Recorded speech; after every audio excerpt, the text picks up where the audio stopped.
잠시 기도하겠습니다. 하나님, 이 시간에 하나님 앞에 간절히 기도하기는 지금 이 시간에서 여러 가지 나라의 정세 때문에 고통을 겪고 있는 아프가니스탄에 있는 사람들을 불쌍히 여겨 주시옵소서. 니느웨를 불쌍히 여기시고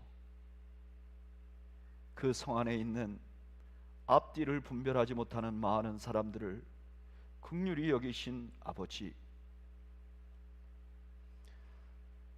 척박한 아프가니스탄 땅 안에 있는 많은 사람들을 주님 불쌍히 여겨 주시옵소서.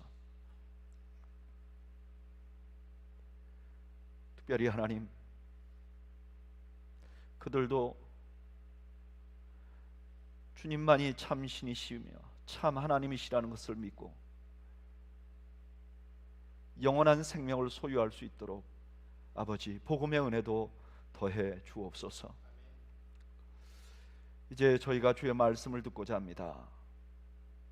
친히 이 땅에 말씀으로 찾아오신 주님, 저희들에게 말씀하시고 저희 모두가 주의 음성을 듣는 복된 시간이 되게 하여 주옵소서. 예수님의 이름으로 기도하옵나이다. 아멘.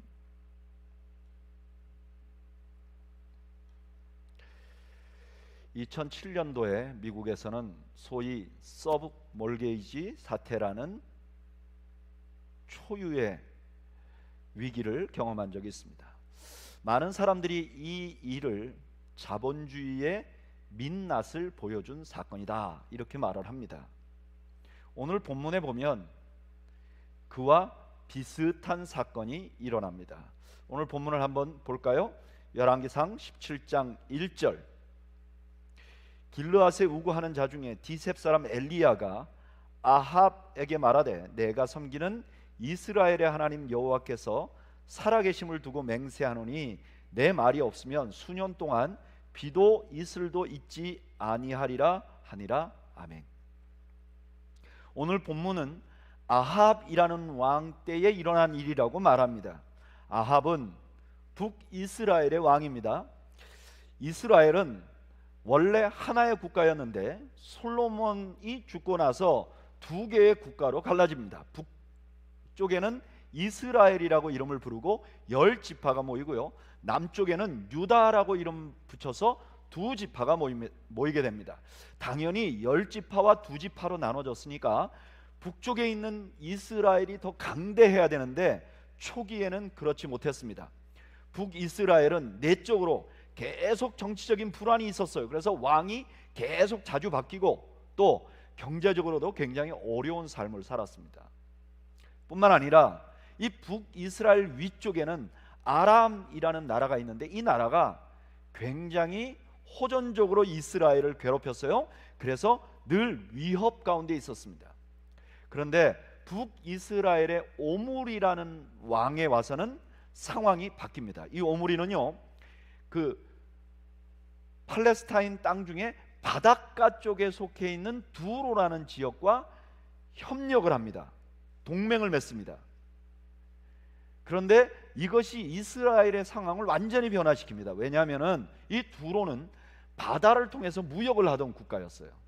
그런데 이스라엘이 이 두로와 동맹을 맺고 중간 무역을 하기 시작합니다. 바다에 사온 것을 내륙으로 전달하는 역할을 하면서 상업적으로 굉장히 부유해집니다. 뿐만 아니라 그 두로가 자기 편이 되면서 북쪽에서 늘 위협하던 아람도 이스라엘을 마음 놓고 공격할 수가 없게 됐습니다. 그래서 이 오므리 왕 때부터 북이스라엘은 전성기를 맞이하게 됩니다. 근데 이 오므리 왕이 생각하는 거예요. 야, 우리나라가 이 지금 내 때는 전성기인데 이 전성기가 계속 갔으면 좋겠다. 근데 계속 전성기가 가려면 어떻게 해야 되느냐? 무엇보다 저 두로와의 관계가 중요하겠구나. 그래서 두로의 공주 이세벨과 자기의 아들 아합을 결혼시킵니다. 그리고 그 아들 아합이 지금 왕이 된 거예요. 그러니까 지금 이 아합이 다스리던 시대는 북이스라엘 역사상 가장 풍요롭고 군사적으로 가장 강력한 시기를 지나고 있습니다. 근데 바로 이때 엘리야라는 선지자가 등장을 합니다. 이 사람은 등장을 하자마자 왕 앞에 갑니다. 왕 앞에 가서 이렇게 말합니다. 이제 수년 동안 비도 이슬도 없을 것입니다. 그리고 도망갑니다. 그릿이라는 시냇가로 도망갑니다. 시냇가에 도망가자 하나님께서 이 엘리야를 까마귀를 통해서 떡과 그 다음에 고기를 공급해 줍니다.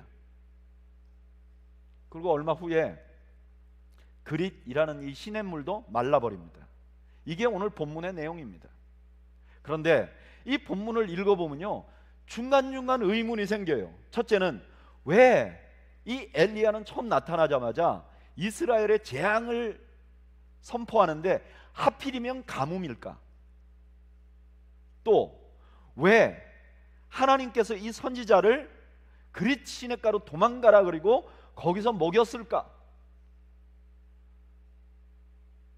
또 왜 하나님은 한번 먹이시면 계속 먹이시지 왜 그 시냇물을 마르게 하셨을까? 오늘은 이 본문에 담겨있는 이런 세 가지 의문에 대해서 답을 찾아가면서 은혜를 나누려고 합니다. 먼저 첫 번째 질문에 대한 답을 찾아보죠. 왜 하나님께서는 이스라엘에게 가뭄을 예언했을까? 지금 이스라엘은요, 국가가 만들어진 후에 가장 강력한 군사력을 가지고 있어요. 왜 그랬다 그랬죠? 두로와 연합했기 때문이에요. 지금 이스라엘은 이스라엘 국가가 생긴 다음에 가장 부유해요. 왜? 두로와 연합했기 때문이에요. 그런데 이 두로라는 나라는 바알이라는 신을 섬기는 나라예요. 이 바알이라는 신은 바람과 비를 주관하는 신이에요. 농경사회 때 바람과 비는 풍요를 결정짓는 아주 결정적인 요소였어요. 그래서 바알은 바람과 비의 신이었는데 풍요의 신으로 떠받들어졌어요. 이스라엘 백성들 입장에서는 자기들이 누리고 있는 부요가 두로로부터 와요. 근데 두로 사람들은 바알을 섬겨요. 그러니까 이 사람들이 이렇게 생각해요. 우리나라의 지금 이 부와 풍요는 저 바알으로부터 오는구나. 그러니까 그 아합의 아내인 이세벨이 이스라엘로 온 다음에 850명이 넘는 바알과 아세라 선지자를 키워요. 여러분 생각해 보세요. 850명이 넘는 학생을 먹이고 재우고 하는 거예요. 그럼 이게 엄청난 물질이 들어갈 거예요. 그런데 이스라엘 사람들은 아무도 그 이세벨의 학교 정책에 반대하지 않았어요. 오히려 더 적극적으로 협조해 줬어요. 그래서 열왕기서는 이 시대를 이렇게 평가해요. 열왕기상 16장 32절 사마리아에 건축한 바알의 신전 안에 바알을 위하여 제단을 쌓으며 또 아세라상을 만들었으니 이는 그 이전에 이스라엘 모든 왕보다 심히 이스라엘 하나님 여호와를 노하시게 하였더라. 그냥 수도 자체에다가 바알과 아세라 신을 섬기는 그냥 신전을 만들어 준 거예요. 그런데 바로 이때 하나님께서 엘리야를 보내서 가뭄을 예언하셨고 가뭄이 실제 시작됐어요. 자, 왜 하나님께서는 굳이 가뭄을 주셨을까요? 왜냐하면 당시에 이스라엘 사람들은 비와 바람의 신이 바알이고 바알이 자기에게 번영을 준다고 믿었는데 그 사람들에게 바알의 민낯을 보여주고 있는 거예요. 바알은 아무 능력도 없고 실체도 없고 그냥 가상이었다는 것을 알려주고 있는 것입니다. 여러분 성경의 역사에 보면 때때로 하나님께서 우리가 의지하던 것의 실체를 보여주려고 재앙을 주시는 경우가 있어요. 그 대표적인 것이 이스라엘이 출애굽할 때 애굽에 베풀었던 10가지 재앙이 그래요. 10가지 재앙이 모두 애굽 사람들이 의지하던 거예요. 그것들에게 하나님께서 그것들을 치시니까 고통은 누가 받냐? 애굽 사람들이 받아요. 그렇게 하심으로 인해서 그들이 의지하던 것이 얼마나 허무한 것이었는지를 보여준단 말이에요. 여러분, 때때로 하나님은 지금도 우리가 의지하고 있는 것들이 얼마나 아무것도 아닌지를 보여주기 위해서, 그들의 민낯을 보여주기 위해서 우리에게 어려움을 주시는 거죠. 설교 서두에 말씀드렸던 2007년의 서브 몰게이지 사태가 그런 거죠. 서구 사회는 오랫동안 자본주의를 신봉해 왔어요. 여러분, 자본주의는 어떤 거죠? 예전 봉건주의 시대 때는 왕이나 귀족들만 풍요를 누렸어요. 그런데 자본주의는 사람들에게 이렇게 말하는 거예요. 왜 왕이나 저 귀족들만 풍요를 누립니까? 우리가 자본을 모아서 이 자본이 일하게 하고 나도 노동을 하고, 그래서 우리가 노동하는 것뿐만 아니라 플러스 자본이 일한 이익을 우리가 누리면서 우리가 다 같이 풍요를 누립시다. 이게 참 좋은 아이디어였어요. 실제로 서구 사회는 수백 년 동안 이 자본주의 영향으로 풍요를 누렸어요. 그래서 서구 사람들이 이렇게 생각하는 거죠. 자본주의가 우리를 풍요롭게 한다. 그런데 2007년 그 사태는 자본주의의 근본이 자본도 아니고 아이디어도 아니었다는 걸 보여줘요. 여러분, 자본주의라는 것의 핵심 중에 하나가 뭐냐면은 그 자본을 관리하는 금융업이죠. 그래서 금융자본주의라는 말도 있잖아요. 그런데 이 자본을 관리하는 금융이 전체 자본이 어느 정도 이익을 낼지에 관심이 없고, 이 자본을 빌려줄 때 나에게 얼마나 이율이 생기는지, 이익이 생기는지에 따라서 위험한 곳에다 많은 사람들이 투자한 자본을 던지고 자기의 이익만 추구하면 얼마나 많은 사람들이 고통을 겪는지를 보여준 대표적인 사건이죠. 여러분, 잊지 마십시오. 다는 아니지만 종종 우리에게 오는 재앙은 우리가 의지하던 것의 실체를 보여줍니다. 저는 지금 코로나 사태도 마찬가지라고 생각합니다. 코로나는요, 지금 이미 인류 역사상 가장 큰 재앙 중에 하나가 되었습니다. 이미 2억 명 이상의 사람들이 코로나 바이러스에 의해서 고통을 겪었고요, 자그마치 449만 명의 사람들이 목숨을 잃었습니다.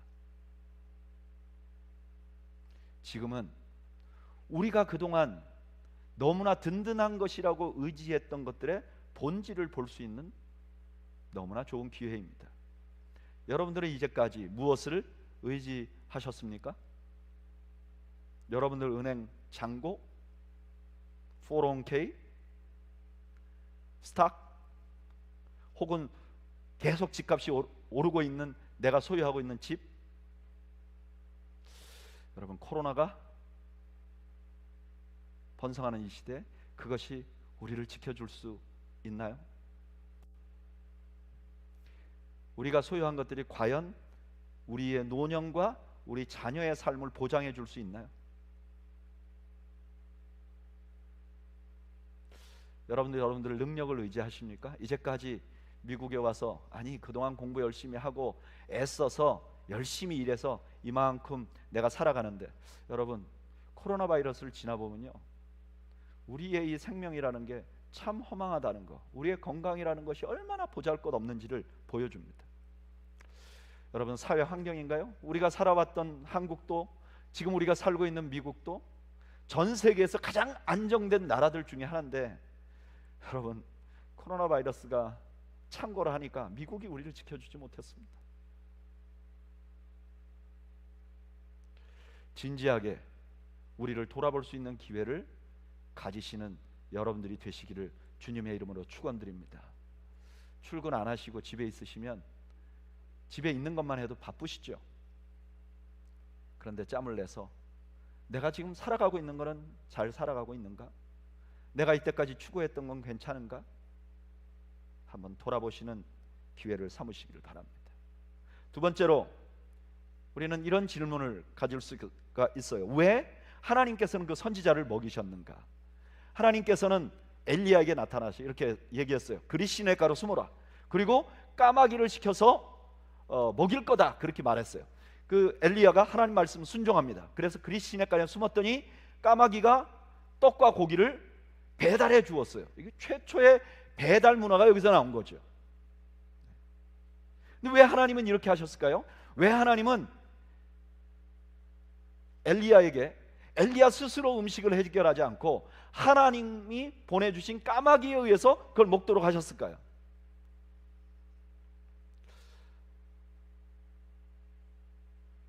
성경은 이렇게 우리에게 알려줍니다. 저를 따라하시죠. 하나님께서는 참된 공급자가 하나님이심을 알려주기 위해서 그렇게 하신 것입니다.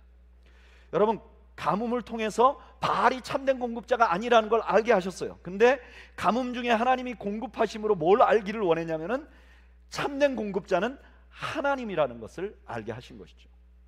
사실 많은 경우 하나님께서 우리에게 무언가를 공급해 주세요. 우리의 삶에 우리가 기도하면 뭔가 주세요. 그런데 그렇게 주시는 이유는 하나님이 참된 공급자임을 알게 하기 위해서 그렇게 주는 거예요. 그 대표적인 경우가 만나예요. 성경은 만나를 주신 이유를 이렇게 설명해요. 신명기 8장 18절 제가 읽어드리겠습니다. 내 하나님 여호와를 기억하라. 그가 내게 재물을 얻을 능력을 주셨습니다. 이같이 하심은 내 조상들에게 맹세하신 언약을 오늘과 같이 이루려 하심이니라. 너가 능력이 있는 게 아니라 하나님이 너에게 주었다는 걸 알게 하려고 그런다는 거예요. 여러분, 우리 하나님이 참된 공급자임을 여러분 믿으시기를 바랍니다. 이게 이런 위기가 우리에게 알려주시는 거죠. 하나님은 참된 공급자이실 뿐만 아니라 전능하신 공급자세요. 지난 달에 우리가 큐티를 했던 본문이 이사야서였어요. 근데 이사야서 59장 1절에 이렇게 하나님의 말씀하세요. 여호와의 손이 짧아 구원하지 못하심도 아니요 귀가 둔하여 듣지 못하심도 아니라. 우리가 믿는 하나님은요 이 땅의 최종적인 공급자세요. 그래서 우리는 그 하나님 앞에 구할 수 있는 거예요. 기도할 수 있는 거예요. 하나님 앞에 우리의 필요를 구할 수 있는 거예요. 저는 여러분들이 우리 하나님이 참된 공급자임을 믿으시고 그분에게 기도하시는 여러분들이 되시기를 바랍니다. 자, 그런데 마지막 질문이 남아 있어요. 그러면 그 그리시네가를 왜 마르게 했을까? 하나님이 참된 공급자라는 걸 알게 하려면 계속 줘야 되잖아요. 여러분, 엘리야에게는 까마귀가 아무리 고기와 떡을 갖다 둬도 물이 말라버리면 살 수가 없는 거예요. 사람이 음식을 안 먹으면 40일 정도 산대요. 그런데 물을 안 마시면 3일도 못 산다 그럽니다. 그러면 적어도 하나님이 자신이 공급자라는 것을 얘기해 주시려면, 알게 하시려면 계속 공급하셔야지 왜 중단해 버리셨을까? 우리는 이 질문에 관해서 세 가지 정도의 답을 찾을 수 있어요. 첫째는요, 하나님께서는 우리가 그림자에게 집중하는 것을 막기 위해서 그런 거예요. 자, 이스라엘 사람들은요 바알이 풍요를 주는 존재로 믿었어요. 근데 하나님이 가뭄을 주면서 바알이 그런 존재가 아니냐 그랬어요. 그리고 하나님이 음식을 공급하면서 하나님 자신이 풍요를 주는 분이라는 것을 알게 해주셨어요. 하나님이 풍요를 주는 분이라는 걸 증명하는 증명이 뭐냐? 증거가 뭐냐? 떡과 고기였어요. 물이었어요. 그런데 여기에서 많은 사람들이 문제가 생길 수 있어요. 어떤 문제냐? 사람들이 떡과 고기와 물에만 집중하는 거예요. 그러니까 하나님이 이 모든 물질의 근본적인 공급자구나. 그러니까 그 물질을 얻기 위해서 하나님을 섬기는 거예요. 만약에 물질을, 풍요를 얻기 위해서 하나님을 섬기면 바알을 섬기는 것과 다름이 없어요. 바알의 위치에다가 하나님만 갖다 놓고 결국 마지막에는 자기의 탐욕을 만족시키려고 하는 것이죠.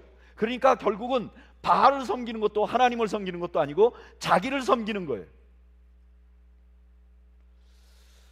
저는 교회에 그런 분들이 좀 있다고 생각합니다. 분명히 절에 가지 않고 교회를 오고, 분명히 기도할 때 하나님을 부르고 알라를 부르지 않고, 분명히 노래할 때 하나님을 찬양하는 찬양을 부르지만 결국 최종적인 신은 자기 자신인 경우를 가끔 봅니다. 여러분, 그런 일을 중단하시기 바랍니다. 그것은 올바로 하나님을 섬기는 방법이 아닙니다. 두 번째로 하나님이 그릿시냇가의 물을 중단시킨 이유는 하나님에게 집중하게 하기 위함이에요. 그 떡과 고기와 물에 집중하는 게 아니라 하나님 자신에게 집중하게 하기 위해서 그래요. 오늘 본문을 보면 아주 특이한 것을 발견해요. 열왕기상 17장 2절에 이렇게 말씀하세요. 여호와 하나님이 엘리야에게 임하여 이르시되, 하나님 말씀하셨어요. 그리고 엘리야에게 그릿시냇가로 가라 그랬어요. 엘리야가 뭐 먹는 동안 하나님 말 안 하세요. 그런데 8절에 보면 이렇게 시작해요. 그릿시냇가가 마른 다음에 하나님이 여호와의 말씀이 엘리야에게 임하여 이르시되, 물이 그치고 나서 엘리야에게 말하는 거예요. 이렇게 함으로 하나님이 너를 지금 살리고 있는 건 물이 아니야, 너를 살리고 있는 건 바로 나야 라고 말씀하시는 거예요. 여러분, 신명기 4장 24절에 하나님에 대해서 아주 중요한 하나님의 성품을 알려주세요. 다 같이 읽어볼까요? 시작. 내 하나님 여호와는 소멸하는 불이시요, 뭐예요? 질투하시는 하나님이시니라. 아멘. 하나님은요, 우리가 주는 것에 우리가 넋이 빠져서 하나님 자신을 잊어버리는 걸 원하지 않으세요. 저는 아침마다 제 아내로부터 참 맛있는 밥을 공급받습니다. 그러나 저는 한 번도 밥에 눈이 어두워서 아내를 잊어버린 적이 없어요. 그 순간 나는 앞으로 모든 아침 식사를 잊어버릴 겁니다. 마찬가지로 하나님이 어떤 것을 주셨든지 그 하나님이 주시는 것에 눈이 멀어서 하나님 자신을 잊어버리면 질투하시는 하나님이 그냥 안 두실 거예요. 자, 그릿시냇가가 마른 이유는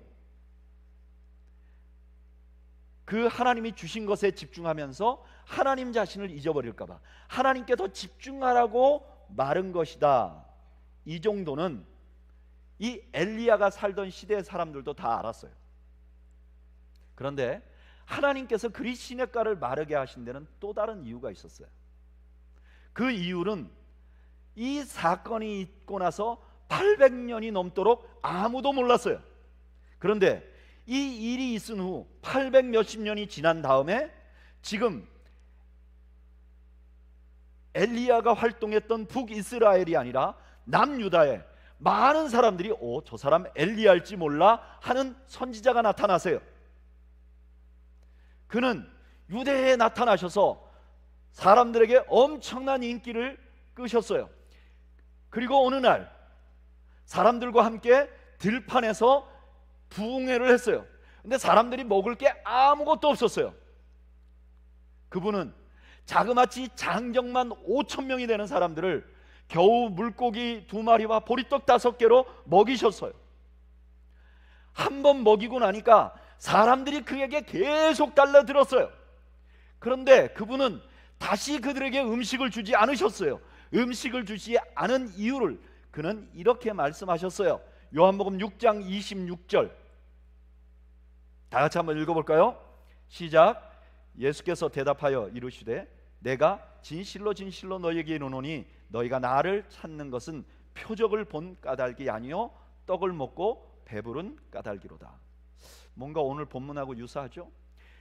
그리고 나서 이분이 아주 놀라운 예언의 말씀을 하세요. 그 놀라운 예언의 말씀이 요한복음 6장 35절이에요. 우리 한번 이 말씀, 너무나 중요한 말씀입니다. 한번 읽어보죠. 시작. 예수께서 이르시되 나는 생명의 떡이니 내게 오는 자는 결코 줄이지 아니할 터이요 나를 믿는 자는 영원히 목마르지 아니하리라. 아멘. 스스로를 생명의 떡, 참떡이라고 말해요. 그리고 이렇게 말해요. 내게 오는 자는 결코 줄이지 않는다. 이건 이해가 되죠? 그 다음에 뭐라 그러죠? 나를 믿는 자는 어떻다고요? 영원히 목마르지 않는다. 뭐가 좀 이상하잖아요. 여러분, 물 없이 떡을 계속 먹으면 목이 마르나요? 아니면 목마르지 않게 되나요? 그러니까 예수님이 나는 떡이고 물이다, 나를 먹으면 배도 부르고 목마르지도 않다, 이렇게 말해야 되는데 예수님이 여기서 나는 그냥 떡이다, 그러면서 나를 먹으면 배고프지도 않고 목마르지도 않겠다라고 말해요. 예수님의 이 말씀이 무슨 뜻인가? 우리는 오늘 우리가 읽은 이 사건과 연관하면 매우 쉽게 답을 얻을 수 있어요. 무언가 예수님의 이 말씀이 오늘 우리가 읽은 엘리야 사건을 배경으로 하고 있는 것이죠. 반대로 오늘 이 예수님의 말씀을 보면 우리가 읽었던 열왕기상 17장의 말씀이 다 이해가 돼요. 이 예수님의 말씀으로 다시 본문으로 돌아볼까요? 왜 가뭄을 주었죠? 바알이 참신이 아님을 알게 하기 위해서. 왜 엘리야에게 공급했죠? 하나님이 진정한 공급자이심을 알리기 위해서. 왜 그릿시냇가에 물을 그만 내리게 하셨죠? 하나님이 주시고자 하는 것은 일시적인 만족을 주는 물질이 아니라 영원한 떡이었기 때문이죠. 그리고 그 영원한 떡이 누구냐? 예수 그리스도이신 것이죠. 그러면 이런 의문이 들어요. 아니, 어떻게 예수님이 우리를 영원히 목마르지 않게 해줄 수 있지? 아니, 예수님이 어떻게 우리에게 그 참떡이지? 왜 우리 예수님은 우리를 배고프지도 목마르지도 않게 하실 수 있는가? 첫째는 우리 주님이 죄를 용서해 주시기 때문에 그래요. 여러분, 지금 이스라엘이 지금 가뭄을 겪는 이유가 뭐죠? 목마른 이유가 뭐죠? 그 문제의 근본에 가보면 죄예요. 하나님을 떠났기 때문이에요. 그런데 예수님께서는 자신이 생명의 떡으로서 어떤 일을 할 건지 이렇게 설명하세요. 마태복음 26장 26절 한번 읽어볼까요?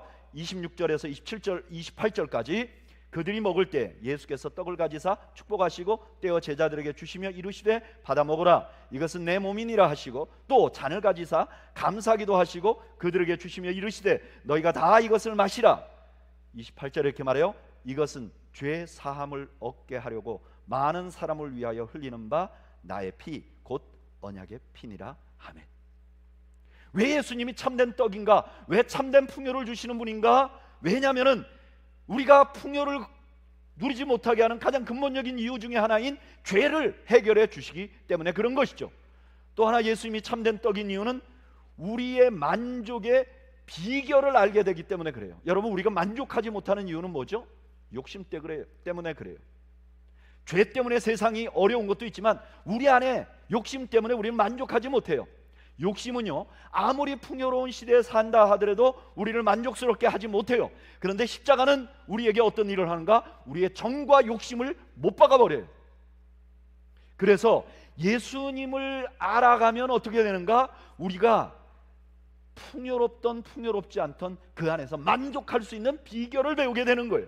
이것을 사도 바울이 이렇게 표현했어요. 빌립보서 4장 11절에서 13절까지 내가 궁핍함으로 말하는 것이 아니니라. 어떠한 형편에든지 나는 자족하기를 배웠노니 나는 비천에 처할 줄도 알고 풍부에 처할 줄도 알아. 모든 일 곧 배부름과 배고픔과 풍부와 궁핍에도 처할 줄 아는 일체의 비결을 배웠노라. 내게 능력 주시는 자 안에서, 예수 그리스도시죠, 내게 능력 주시는 자 안에서 내가 모든 것을 할 수 있느니라. 바울은 예수님을 통해서 자기 정과 욕심을 못 받고 예수님 때문에 자기가 어떤 상황이라서 만족할 수 있는, 풍요를 누릴 수 있는 비결을 배웠다고 말해요.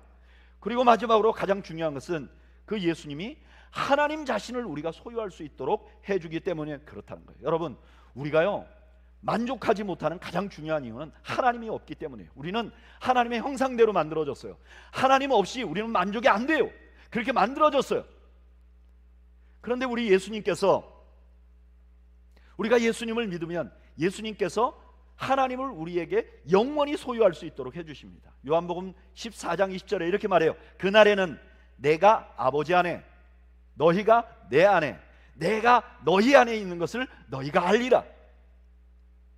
우리 안에 예수님께서 거주하시는 것이죠. 하나님과 함께. 예수님이 이처럼 우리가 어떠한 상황에서도 만족할 수 있는 그런 요소를 우리에게 주시기 때문에 예수님을 만나면 그 사람은 아무리 가난한 사람도, 아무리 열악한 상황에서도 그는 목마름에서 해방되는 은혜를 누리게 되는 거예요.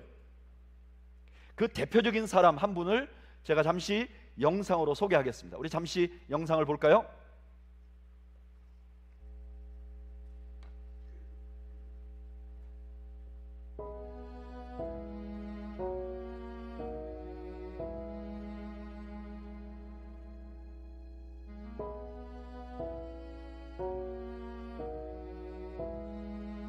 people left their rural homes and came to the capital city searching for employment.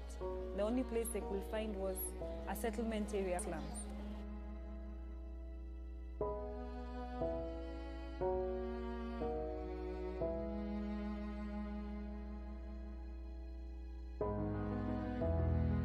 Mukuru area is it's one of the big slums in Kenya right now. It's an area that has been struck by poverty. It's a marginalized area.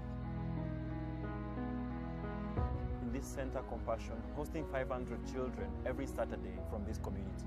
And Compassion has an influence in this community in a big way. Nauni nani?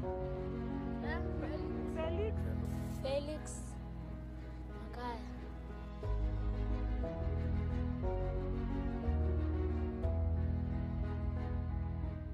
Kwetu nijenga hapa Dakao. Nilianza nikiwa tu, ndio nikapelekwa tena shule ingine kwa 3. Mamangu sasa akaniambia ana pesa. Nikaambiwa nikae kwa nyumba. Mimi nakumbuka nikiwa pale.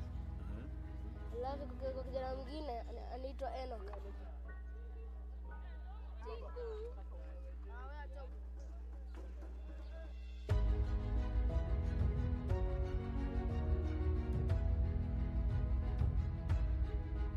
Tulikuwa tunapika chakula yote hivi, mchele hivi tunaenda hapa hivi tunachukua hizi za kabe, tunazijua hizi za nje hizi. Tunachukua na katakata tunapika. Si tulikuwa tunakauka. Sleep here?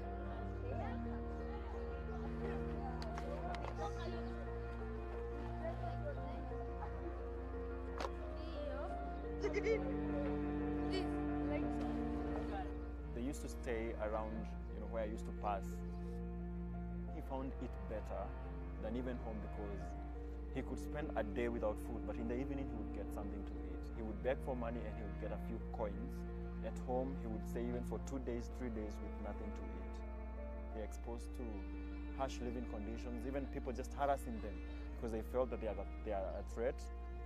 Tunaogopanga kama siku nyingine walianza siku chapa batch. Sasa ndio mimi nikaenda kukimbia. Mwenshika akachukua ile chupa ile. Hakunichapa nao kwa kichwa.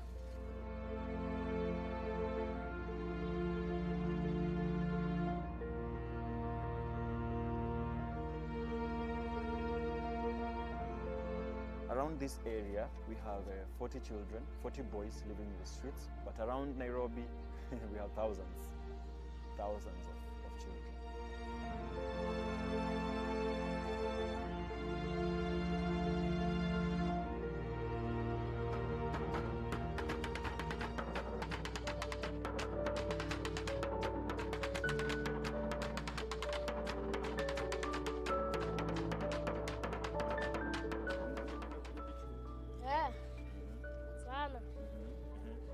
Promise.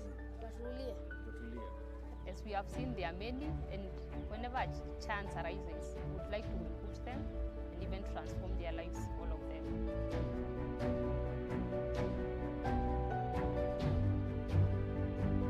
For today, we have recruited Felix.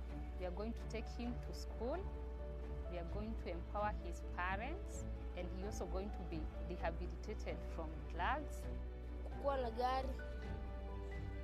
Kukuwa teacher.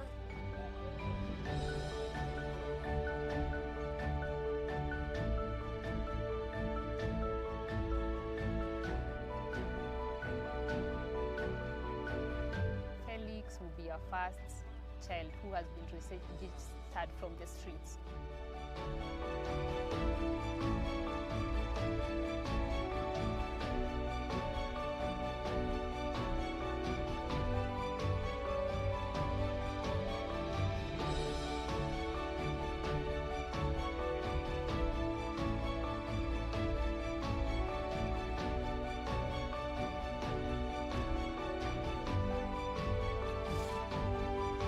저는 케냐에 방문해서 저 아이를 직접 만났습니다. 이 영상이 찍히고 2년 후에 만났습니다. 저 아이의 영상이 만들어지자마자 한국에서 수많은 후원자들이 저 아이를 자기가 돕고 싶다고. 저 아이는 금방 컴패션에 등록이 됐고 학교로 갈 수 있도록 됐습니다. 근데 저 아이가 막상 등록을 시켜놓으니까 학교로 바로 못 가는 거예요. 왜냐하면 그동안 거리에서 마약을 해서 얘가 정신이 온전하지 않아요. 또 몸도 거기서 아무 음식이나 막 먹어가지고 이 아이가 건강이 너무 나빠서 그 보딩스쿨 같은 데 넣을 수도 없는 거예요. 근데 너무 다행인 거는 저 컴패션에 등록되고 나서 그 어머니가 다시 집으로 들어왔어요. 그래서 이 팰리스가 자기 어머니 집에서 사는 거예요. 나이로비에 가면 가장 그 험한 몇몇 슬럼 중에 하나에 저 아이의 집이 있더라고요. 저 아이를 방문했어요.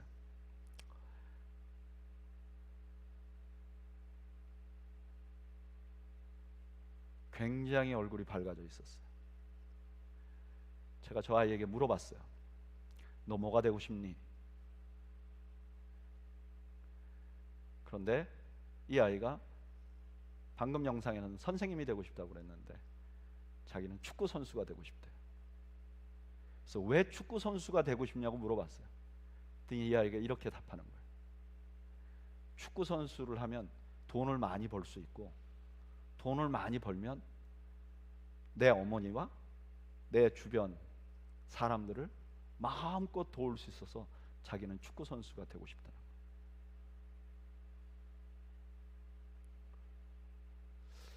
팰리스는 길거리 아이에서 컴패션에 등록이 되었고 2년 동안 이 아이는 거기서 예수 그리스도를 만났어요. 예수 그리스도를 만나고 나서 그 아이가 달라진 건 딱 하나, 거리의 아이에서 집으로 들어갔어요. 그러나 그 집도 여전히 케냐의 가장 우범지대고 가장 열악한 환경에 있어요. 이 아이가 꿈이 바뀌었어요. 이젠 더 이상 자기의 니즈와 자기의 차와 자기의 성공이 꿈이 아니에요. 이 아이의 인생 자체가 바뀌었어요. 이 아이는 이미 풍요를 누리고 있어요. 절대 가난은 이 아이를 더 이상 망가뜨릴 수 없어요. 제가 저 아이를 만나고 돌아오는 차 안에서 저는 오히려 한국에 있는 그 당시에 한국에 있었던 내 아이들과 한국에 있는 나의 교인들이 떠올랐어요. 나이로비 길가에 있는 팰리스보다 훨씬 더 많은 것을 가지고 있고 심지어 이 아이가 단 몇 년 동안 만난 예수 그리스도를 평생을 만나고 있는데 여전히 수많은 사람들이 교회는 다니는데 물질적인 거에 목이 메어갖고 사는 거예요.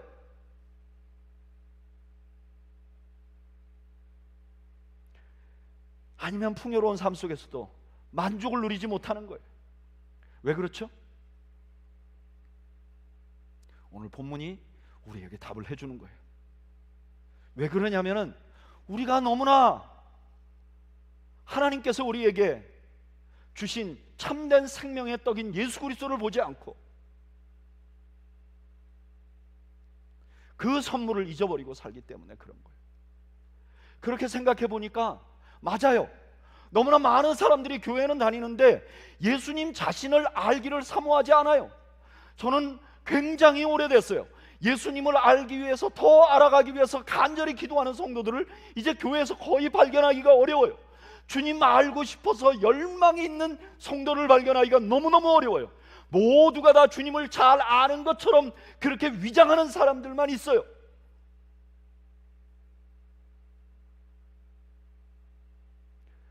주님과 교제하는 것을 너무나 즐기는 사람들이 점점 줄어가요. 주님과 교제하는 이유가 자기의 이기적인 욕심을 만족시켜주기 위해서가 아니라 예수를 알아가면 알아갈수록 그 안에서 누리는 그분과의 그 기쁨과 그것 자체로 보는 풍요로움을 잃어버린 지가 너무 오래됐어요. 주일이 지나고 나면 책꽂이에 꼽혀서 먼지를 받고 있는 성경책처럼 우리 예수님이 우리의 마음의 한 구석에 그냥 꼽혀 있는 거예요. 교제하지 않는 거예요. 더 이상 들춰보지 않는 거예요. 그리고 예수님으로부터 배우려 하지 않는 거예요.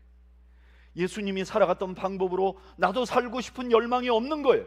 내 머릿속에는 온통 세상적인 논리와 비즈니스 월드와 내 욕심이 가미된 생각만이 가득한 거예요. 여러분, 저는 우리가 이것을 회복해야 된다고 생각합니다. 하나님은 이미 우리에게 가장 풍요로울 수 있는 참된 떡을 주셨습니다. 여러분 믿으십니까? 우리에겐 주셨습니다. 이미 우리는 예수 그리스도를 소유했습니다. 이제는 세상의 것에 현혹되지 말아야 합니다. 자꾸 세상은 바알을 추구하라고 말합니다. 아니요, 그건 다 허상들입니다. 우리가 봤잖아요. 우리가 그렇게 추구하고 우리가 그렇게 애지중지했던 것이 우리를 지켜주지 못합니다. 이제는 세상의 것들 대신에 우리 주님을 집중해야 됩니다. 우리 주님이 주신 그 구원에 집중해야 됩니다. 주님이 주신 그 은혜에 집중해야 됩니다. 주님이 살아가신 그 십자가의 방법에 집중해야 됩니다. 저는 오랫동안 십자가 설교를 했습니다. 저에게 이렇게 말하는 분들이 너무 많습니다. 목사님, 십자가 설교를 아무리 들어도 내가 안 바뀝니다. 당연히 안 바뀌죠. 왜냐하면 예수님만이 나의 참 생명이고 참 풍요라고 결단하지 않기 때문입니다. 우리는 여전히 바알과 하나님을 동시에 섬기려고 합니다. 지금 이 풍요로운 아합의 시대에 하나님께서 엘리야를 보내서 그 시대에 선포한 것은 바알이 참 풍요가 아니라 바로 내가 참 풍요고 나는 너희들에게 진정한 풍요를 줄 수 있는 참신이라고, 그리고 이제 더 이상 머뭇거리지 말고 선택하라는 것이 하나님의 열왕기서를 통해 그 시대에 준 메시지입니다. 이 메시지는 저는 오늘 우리에게도 동일하게 외쳐지고 있다고 믿습니다. 사랑하는 여러분, 머뭇거리지 마십시오. 이미 참된 풍요는 우리에게 주어졌습니다. 저는 이 주님으로 인한 풍요를 경험하시는 여러분들 모두가 되시기를 주님의 이름으로 축원합니다. 우리 이 시간 잠시 찬양을 한 곡 드리기를 원합니다. 구주를 생각만 해도 이렇게 좋거든. 주 얼굴 배울 때에야 얼마나 좋으랴. 여러분, 우리가 몰라서 그렇지 주님을 생각만 하는 것만 해도 우리에게 너무너무 좋은 일입니다. 왜냐하면 주님은 생명의 참 떡이기 때문입니다. 근데 우리가 그것을 잊어버리고 하나님은 이미 생명의 떡을 주셨는데 여전히 바알의 논리대로 아합의 논리대로 살아가는 우리 안에 풍요가 없는 것입니다. 우리 이 시간에 이 찬양을 드리면서 주님, 내가 주님과 더 가까이 가기를 원합니다. 주님을 통해서 기쁨을, 만족을 얻기를 원합니다. 나를 도와주십시오. 우리 소원하는 마음으로 찬양을 드리겠습니다. 구주를 생각만 해도, 구주를 생각만 해도 이렇게 좋거든. 주 얼굴 배울 때야 얼마나 좋으려. 만민의 구주 예수여, 만민의 구주 예수여, 귀하신 이름이 천지에 있는 이름 중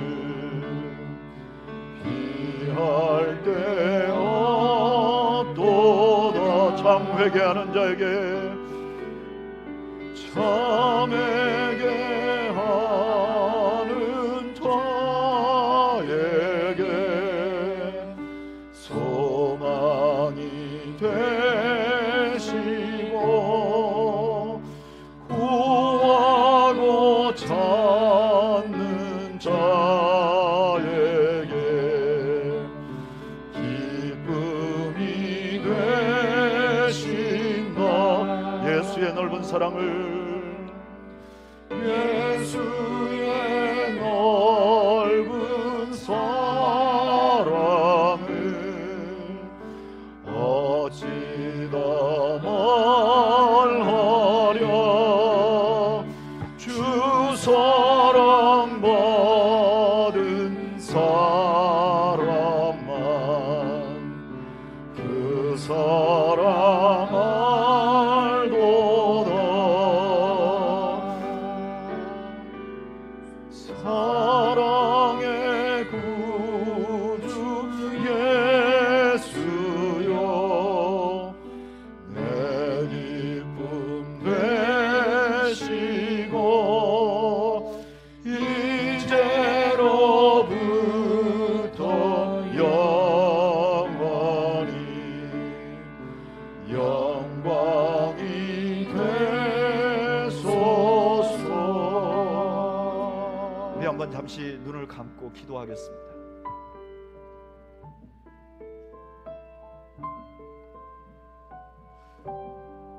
여러분들은 오늘 또 지난 한 주간 만족스러운 삶을 사셨습니까?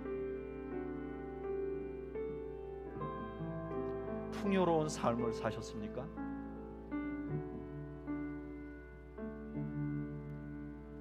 만약에 풍요롭다고 생각했다면 왜입니까? 만약에 아니라고 생각하면 왜입니까?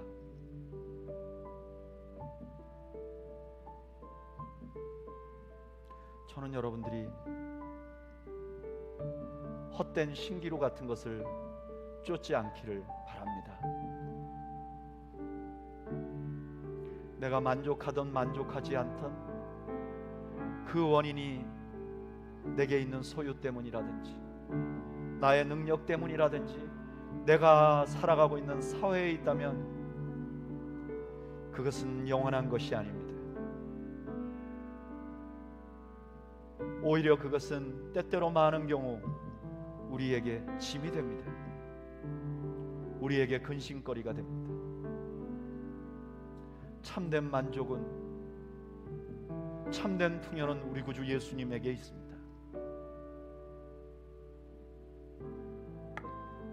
두 번째로 우리가 우리를 돌아보며 나는 예수님을 간절히 찾은 때가 언제인가? 나는 예수님으로부터 무언가 얻어내기 위해서가 아니라 예수님 존재 자체를 앙망하며 기도했던 때가 언제인가? 나는 예수님처럼 십자가에 죽는 삶을 살기 위하여 간절히 소망했던 때가 언제인가? 우리 자신을 좀 돌아보고 이 시간 이렇게 기도하면 좋겠어요. 주님, 그거 회복하게 해주십시오. 주님과의 관계를 회복하게 해주십시오. 우리 시간 한번 이 두 가지 기도 제목을 가지고 오늘은 조용하게 묵상하면서 정말 진지하게 우리 생각으로 하나님 앞에 기도하면서 나아가겠습니다. 우리 함께 기도하겠습니다. 하나님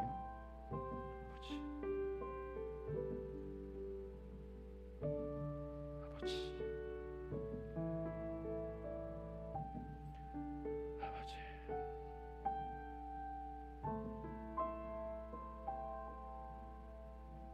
아버지,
이제는 우리를 위하여 십자가를 지신 참 생명의 떡이신 우리 구주 예수 그리스도의 은혜와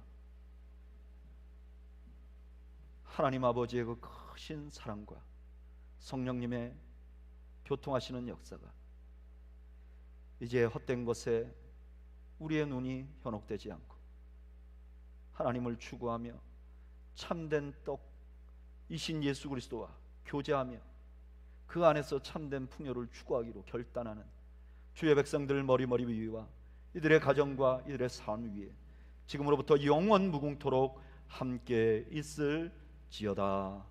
아멘.